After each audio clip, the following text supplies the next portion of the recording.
Assalamualaikum warahmatullahi wabarakatuh. Istighosah kubro ulama, tokoh, dan rakyat. Bismillahirrahmanirrahim. Pernyataan sikap dan tuntutan bahwa kami menilai pelaksanaan proyek PSN PIK 2 pada era Presiden Jokowi syarat kejahatan kriminal sistemik berupa state corporate crimes yang telah menimbulkan banyak masalah. Pada era Presiden Prabowo, melalui PP nomor 12 tahun 2025, proyek PIK 2 memang tidak lagi berstatus PSN. Namun PIK 2 tetap dilaksanakan layaknya PSN dan masih menimbulkan berbagai masalah sebagai berikut. Terjadi kekuasaan negara dalam negara yang dipimpin oleh oligarki serta didukung mantan Presiden Jokowi yang menihilkan daulat rakyat dan merusak sendi-sendi kehidupan berbangsa dan bernegara. Terjadi pengerahan sistemik aparat negara, penegak hukum, pejabat pemerintah daerah dan pusat, termasuk operasi preman yang melanggar konstitusi, undang-undang, dan peraturan guna mendukung agenda pelaku kejahatan kriminal state corporate crime. Terjadi pemanfaatan pencaplokan aset-aset SDA dan keuangan negara untuk kepentingan kelompok bisnis oligarki yang direstui oleh Presiden Jokowi. Terjadi pembebasan dan perampasan tanah rakyat, wilayah adat, wilayah pantai, dan wilayah tangkap nelayan di 10 kecamatan di Tangerang dan Serang, Banten, secara paksa, represif, intimidatif, manipulatif, kriminal, dan koruptif. Hilangnya sumber mata pencaharian pangan dan penghidupan rakyat yang memperparah kesengsaraan, kemiskinan yang struktur, sistematis, dan masif. Timbulnya krisis agraria, sosial, ekonomi, mobilisasi akses dan lingkungan yang berdampak luas dan berdaya rusak tinggi.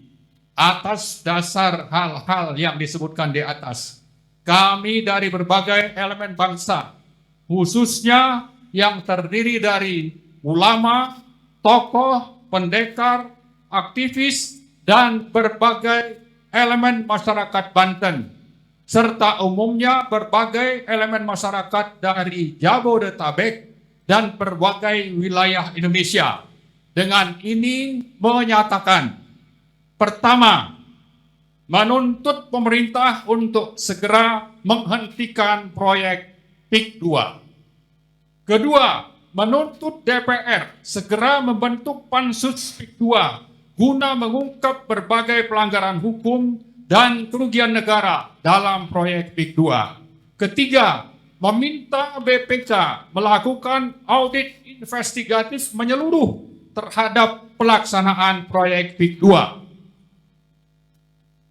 Keempat, menuntut TNI dan Polri menghentikan cara-cara represif dan intimidatif dalam pelaksanaan proyek PIK 2. Kelima, meminta Presiden Prabowo segera mendorong dan memfasilitasi terwujudnya proses hukum terhadap para oligarki yang terlibat dalam kejahatan moral, hukum, konstitusi, dan kemanusiaan, terutama mantan Presiden Jokowi, Aguan, Antoni Salim, dan lain-lain.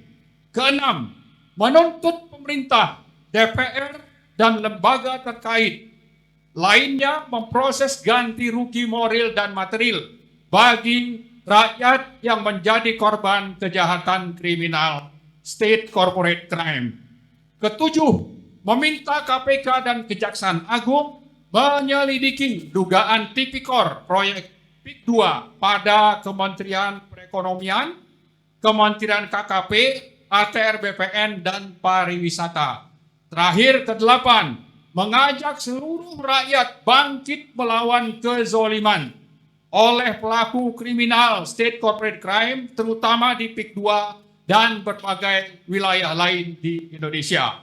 Demikian pernyataan sikap dan tuntutan ini kami sampaikan atas perhatian dan tindak lanjut yang dilaksanakan, terutama oleh Presiden Prabowo dan DPR RI. Kami ucapkan terima kasih.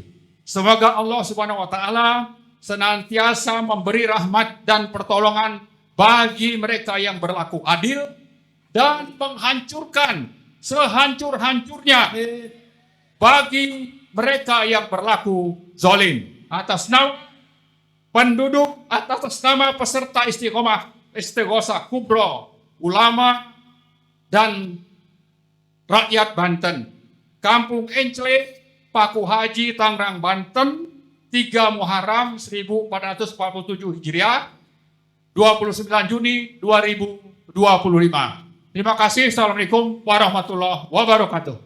Waalaikumsalam warahmatullahi wabarakatuh. Takbir! Takbir!